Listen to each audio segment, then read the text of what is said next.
Immerse in the profound wisdom of the Shandilya Bhakti Sutras, ancient verses, revered as a pinnacle of devotion and spiritual awareness. Under the guidance of His Holiness Swami Jyotirmayananda, plunge into the infinite ocean of this revered scripture. Discover its hidden truths. Embrace its transformative power.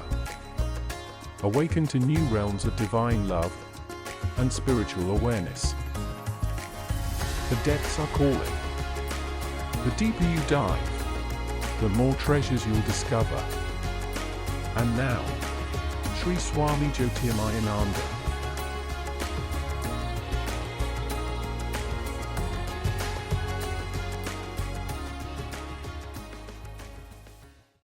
Om Vasudeva Sutam Devam Kansachanuramardanam Devaki Paramanandam Krishnam Vande Jagadgurum. Om. Adorations to Lord Krishna, the preceptor of the universe, destroyer of the forces of darkness and bestower of immortality, and blessed self in each of you. The Shandilya Bhakti Sutras in chapter 2, section 1, and sutra number 27. These are the data.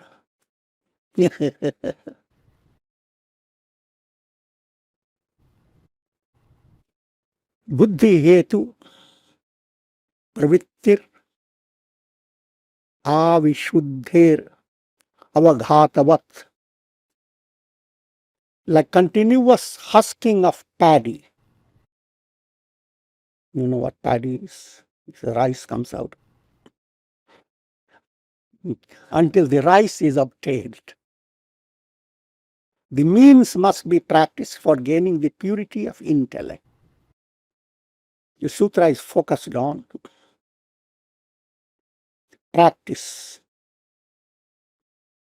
that will lead to devotion. The means to the attainment of bhakti, what we normally term as sadhana. You need to practice sadhana. And sadhana has to be practiced continuously. Rajiva defines it, Satu Dirghakal Nairantarya Satkara Sevito. Dirghakal, don't put a time limit. That all right, I want to attain God realization, I will give 3 months of time. During 3 months, if I don't, the scriptures, I don't believe in.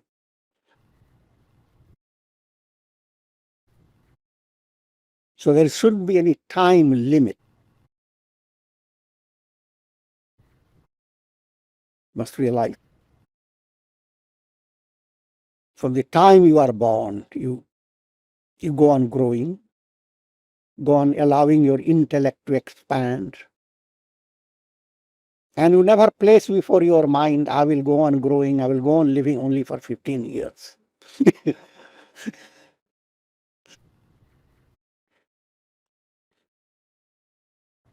There is no limit.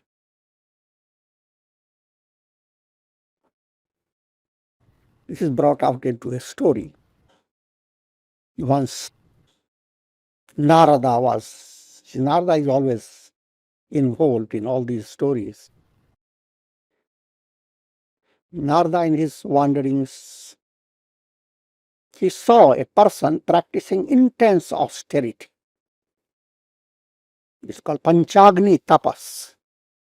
During the hot summer,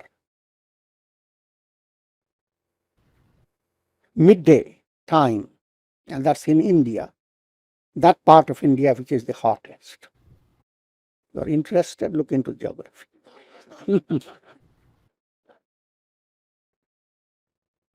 This young, robust man had the idea of practicing austerity. I read somewhere in the scripture that all great things can be attained by austerity.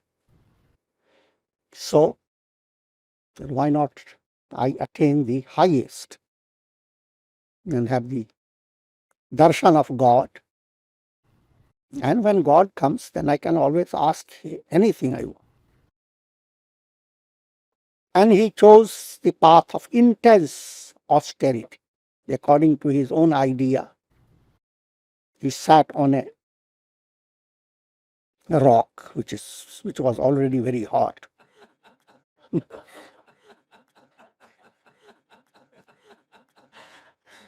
And created a fire on all sides. The sun was above the head, and then fire he blazed all around himself. Then he sat, took his mala. Probably the mala was not so affected by fire. It's fireproof. And he started repeating mantra. Narada passed by. And he was so happy to see Narada. He said, "Oh, sage." Narada said, "What are you doing?" He said, "Please tell me first, where are you going?" And Narada said, "I'm going to the Lord Vishnu." He said, "Please convey my message. I am practicing this intense austerity. How long should I go on practicing it until I gain success? And as soon as you get the answer, please let me know." Because he didn't have cell phone relating to Lord Vishnu.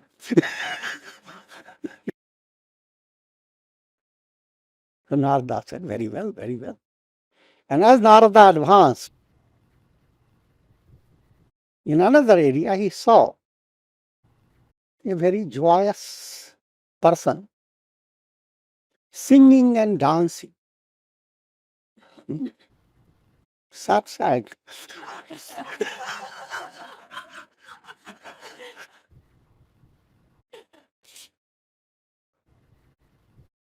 An English person started reading, "You need to have satsang." So he said, he reads, "I need to have satsang. I need to sit down and sing." Well, that's a little deviation, just to give it that.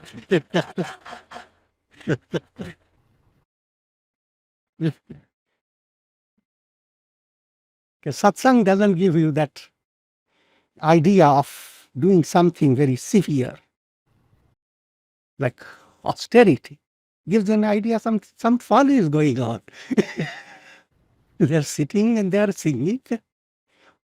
So anyway, this devotee was singing, dancing. Lord Vishnu passed by, rather Narada passed by, and devotee recognized him and said, oh sage, what a wonderful thing. It's very auspicious to see you." Narada said that I'm going to the Lord. Do you want me to convey any message from you? He said, "Please ask the Lord how long it will take for him to come and give me darshan." Narada said, "Very well."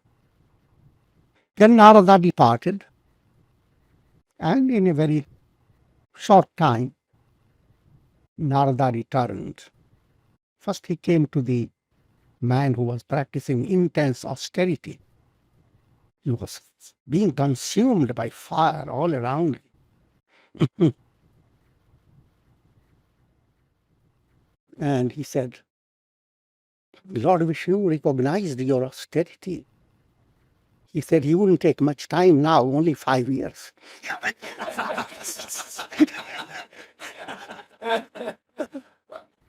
Or rather shortened it, only 5 months. The man jumped out of it. "I have no time. 5 months I will be dead." That's enough.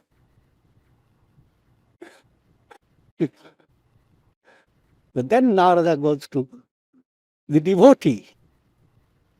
He's singing, dancing, looking at a tree. even watching how the squirrels go up and down. And he's praising the squirrel and listening to the sound of the birds.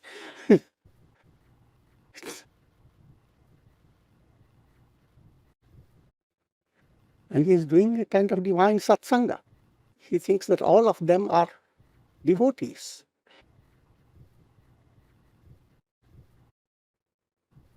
Narada, seeing Narada, he became alert. He looked up to Narada, asking for the answer. Narada said, Lord Vishnu. Then he kept his face in suspense. See, that's the art of storytelling. Never tell what you want to hear.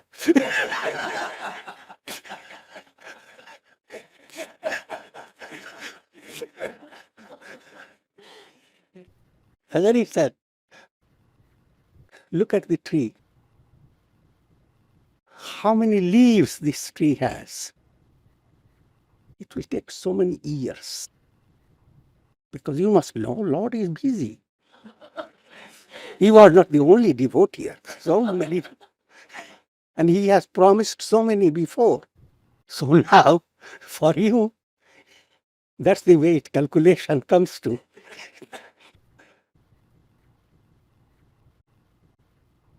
So the devotee began to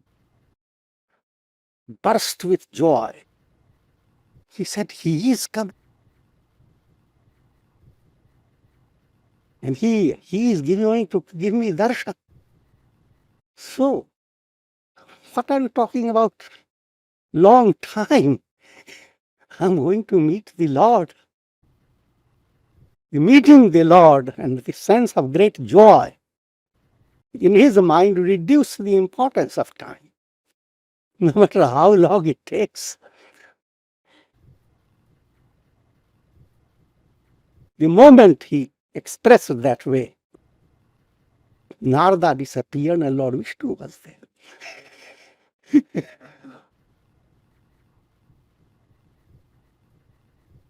He had communion with God. The idea behind it is that your sadhana,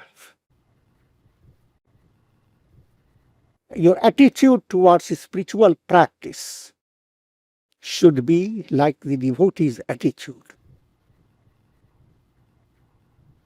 Practice of spiritual discipline should be a part of your life. Every day you eat. You never put a limit to it. How long? You don't go to the doctor and say, how long have I to go on chewing up things and then digest?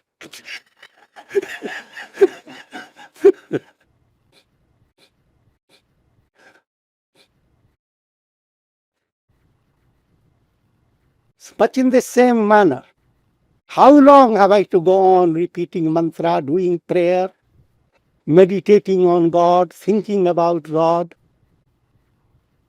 and doing good things to the world? How long? That question shouldn't arise, because every day is a thrilling day if your mind has turned to God.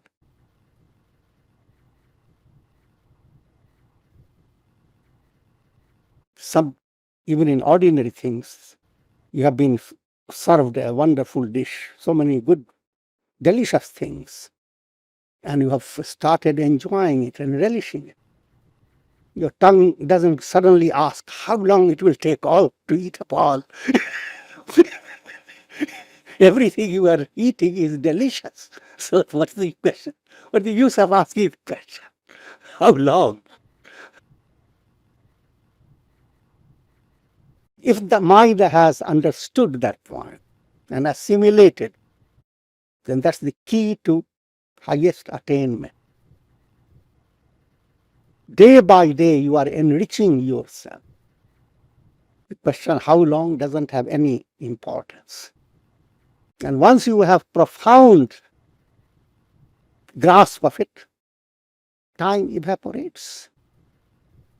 If you are dreaming, how long will the dream continue? Of course, you don't know it is a dream. How long will that world continue? But within a moment, you wake up. Dirghakal, the Raj Yoga says, do not put a limit to time. The next point is Nairantarya. It should be unbroken. If you are doing meditation, it should be day by day. And it should not be in an extreme way. That is, one day you do 3 hours of meditation, another day you can't do even half an hour. Third day, sir, is enough, I'm fed up with it. I'm waiting for the vacation time, and the spring vacation comes, I'll just do 6 hours of meditation. I'll make up for all that.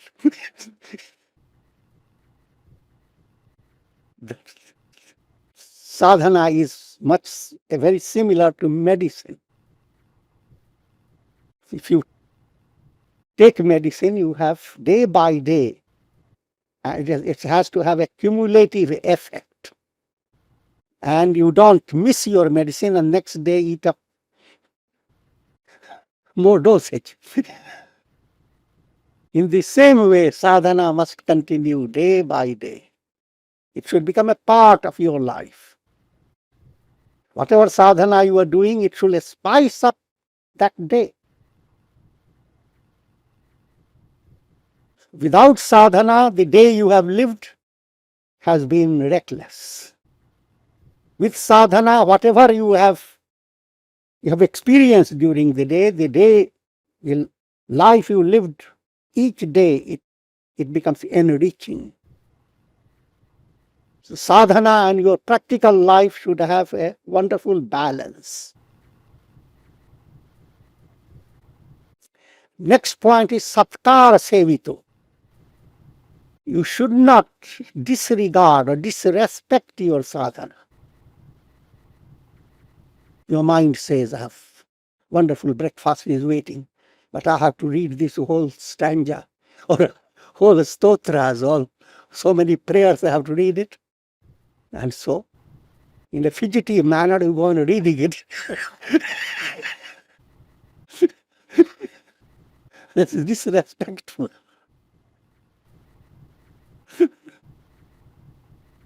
Even if you show disrespect to the food, you can't digest it.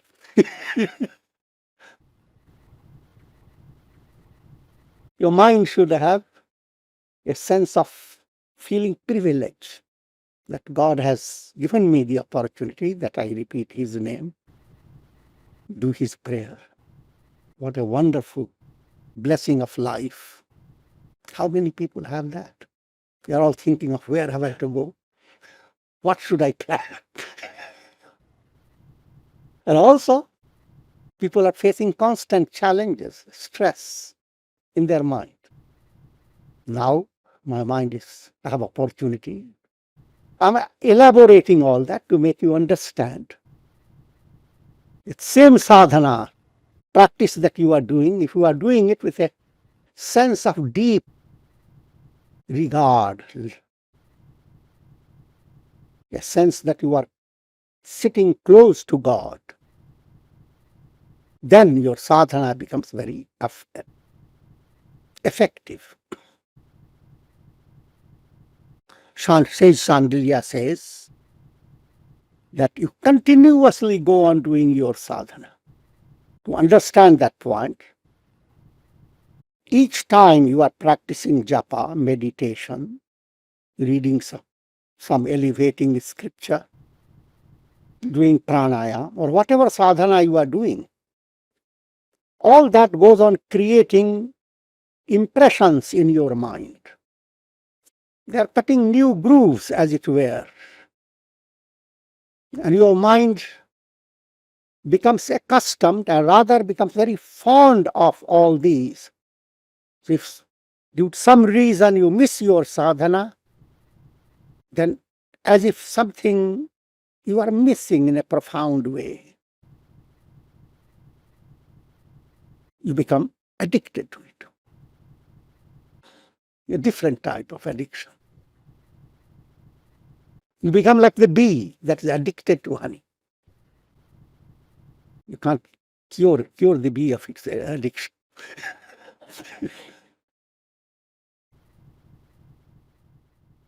So therefore, as sadhana continues, you are developing positive impressions, impressions that are heavenly, not ordinary.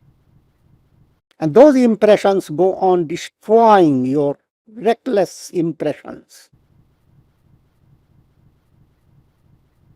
And therefore, even if you feel that you have not made great progress, even if you feel that some days before your sadhana was so wonderful and now you don't have the same, it doesn't matter. Because what goes on happening in your unconscious, that becomes more important. Put in monetary language, what goes on accumulating in the bank, that is more important than what is in your purse.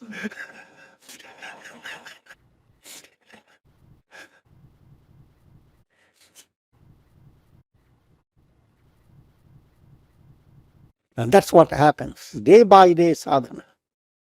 You may not have every day the same experience, but you are accumulating divine impressions in your unconscious. And those impressions play a great part in creating a tremendous change in your personality. Another point, all the changes that occur in you are meant to shell you out, that's to say. You are a rice grain packed up with husk. And sadhana is a process of husking, removing the husk. So until all the husk of illusion moves away, deep down you are not going to create anything new. In the world of karma, you are always creating something that you didn't have before. But in the world of sadhana, you are simply, it's a matter of revelation. You are simply getting at what you are in your deeper level. So it's simple illustration. The paddy, husking a paddy, until the rice grain comes out of it, clear, clean. The next sutra is very simple. Tadanganam. And the accessories also must be practiced. You must have a general plan of bhakti that you want to develop devotion to God. And as I have already related to you, devotion to God as presented by Shandilya is a total movement to God, is an integral movement. You are moving towards God by your intellect, by your feeling, by your action, by your will. 4 aspects go to form your personality. They are the pillars of your personality. Action relates to karma yoga. Emotion relates to bhakti yoga, path of devotion in a limited sense. And will relates to Raja Yoga or path of meditation. And reason relates to Jnana Yoga, path of wisdom. Supreme devotion, or devotion that is most profound, is a blend of all 4. You are moving toward God in an integral manner. So all the auxiliaries that are described in the scriptures, that secondary means like study of the scripture, receiving Guru's guidance, controlling the mind and senses by different means, all these must be practiced. All different types of sadhana, they are like an army. And the general of the army is your central focus on developing bhakti devotion. And your army must be satisfied. See, if you are a general and army, see, they must have a good relationship. Different types of sadhana, they all are army, as it were. They all help that process. Now, to give you a general understanding of different types of sadhana, there are three great obstacles: mala, vikshepa, and avarana. Mala is gross impurity. It relates to anger, hate, greed, all types of perversions of the mind.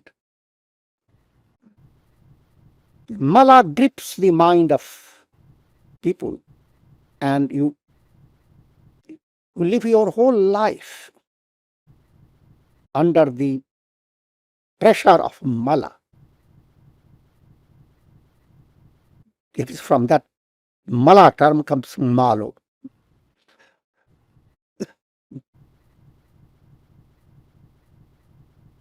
For removing mala, karma yoga is needed. Turn your attention towards your action. All your actions, by your mind, by your body, by your speech, they should be, to put it in a simple way, they should be good actions. They should be righteous. The essence of all this is be good, do good. If you are not doing good to people around you, if you are not cultivating good qualities of generosity, compassion, humility, and all magnanimous qualities, if you are not developing them, then you can't turn your gaze inward, can't turn your mind towards the source of your own being. You are not close to yourself. You can practice it. Find an opportunity to serve someone. Even help a suffering animal. During the time you have released the suffering of someone, your heart expands. You come in touch with your profounder feeling that has been paralyzed before.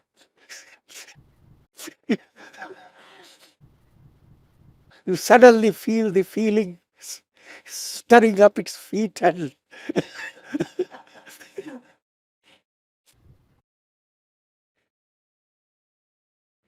and then you are closer to yourself. You didn't know you had that.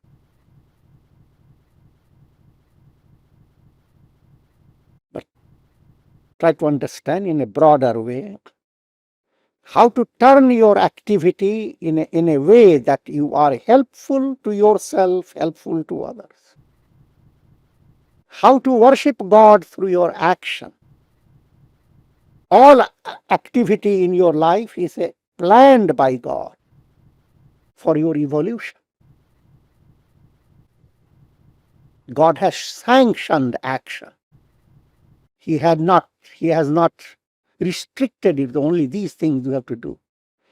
It's just like parents give you a car. And he has sanctioned, use the car, but they are not after you. You can use the car or can wreck the car or can wreck yourself because of the car. Karmas, actions that you perform day by day, they can be geared to God realization. Then it is called karma yoga. And that's a broad topic. You go on studying the Gita and other scriptures to understand. But in a simple way, in day-to-day life, if you observe simple points, how to be good, how to help people in a profound way, and all actions of goodness are worship of God. But all that I describe is only karma level, action. come up to the next level, feeling. Your actions become much more powerful when feeling blends with your action. And your feeling is to be directed towards God. You are serving God in humanity. And that attitude, that type of insight must develop in the mind. And along with it, another level comes meditation. So develop a sense of adventure. Ask yourself, mind is always restless, running in all directions.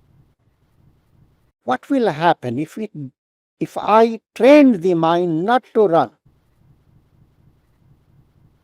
Just even for 15 minutes to begin with. And try to compare.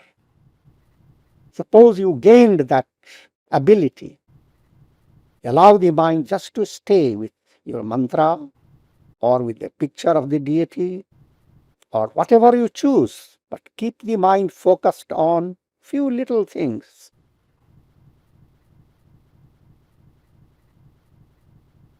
Then you realize that you are gaining amazing strength. Mind that can enjoy one-pointedness, even for a short duration every day. That mind is alert. And that mind will not be affected even if your body ages. Subtle mystical memory continues to advance because not based on nervous system. If you don't practice meditation, then your memory is bonded with your nervous system and you have not done anything good for your nerves.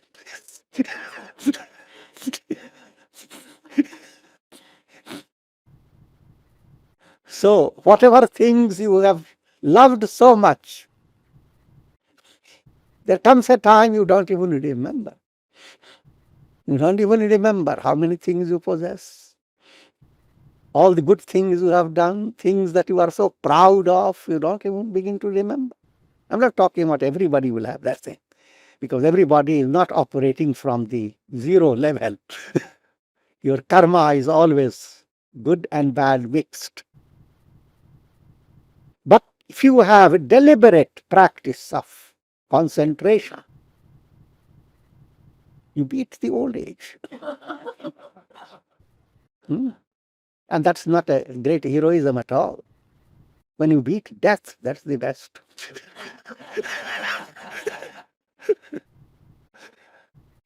You see out to the corner of your eyes, your death running away.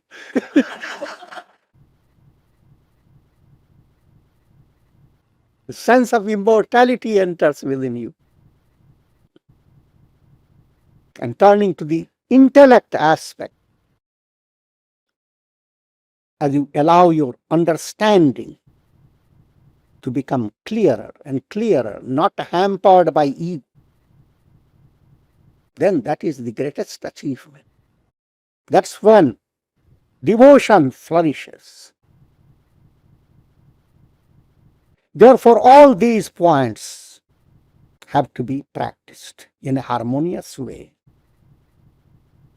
For you to remember in a simple way. I have explained that many times, but I'm never tired of repeating the same thing. Also, it gives me easy talk.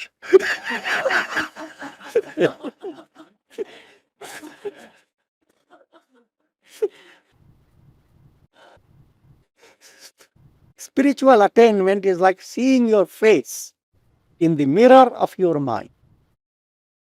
Mirror of the mind. Mind here refers to the buddhi, that which gives you understanding.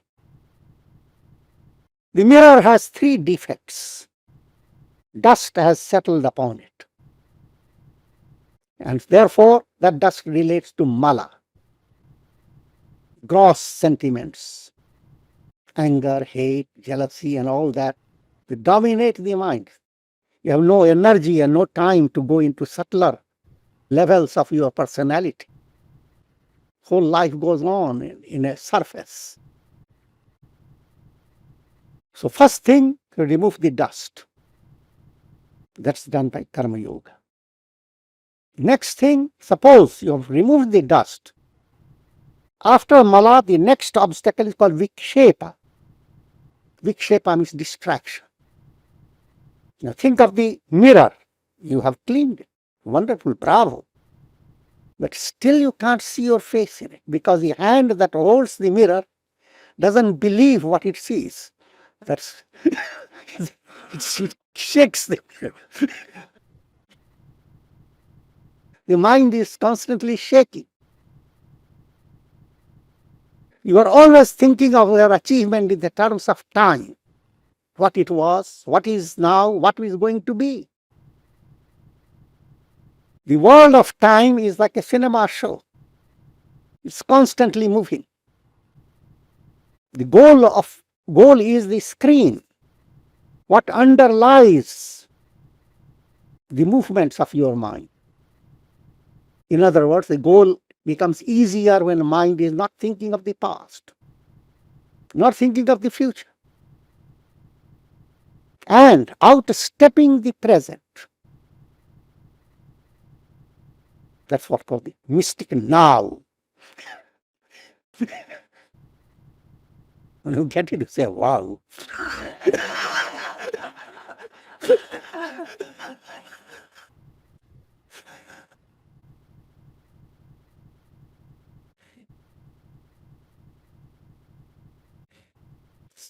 So that there lies the need of practicing devout meditation. Devotion and meditation blended. That trains the mind to be quiet. So now you have mirror, you have cleansed the dust of it, and you are holding it in a steady manner. It is not shaking. The third obstacle. Having attained all that, now you are ready to see your face, how you look like. But the way you turn to the mirror, your hairs stream down your eyes.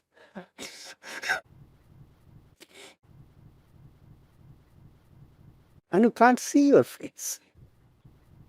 But the movement of your hair is very easy. You brush it aside. That's called avidya, ignorance. That's called avarana, veiling,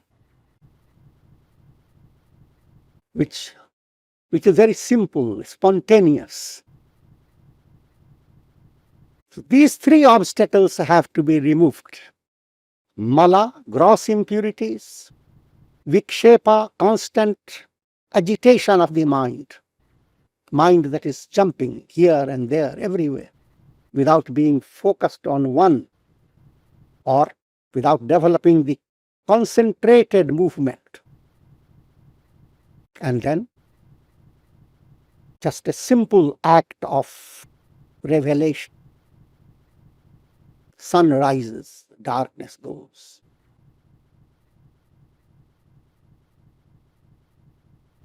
And with this I will conclude. Om Shanti Shanti. Thank you for joining us on this journey of spiritual growth. It's an honor to learn from the wisdom of Swami Jyotirmayananda. As we part for now, remember, the quest does not end. Take time to reflect on today's insights and integrate them into your life. Until next time, stay open, stay curious, stay present. The light within you is always shining.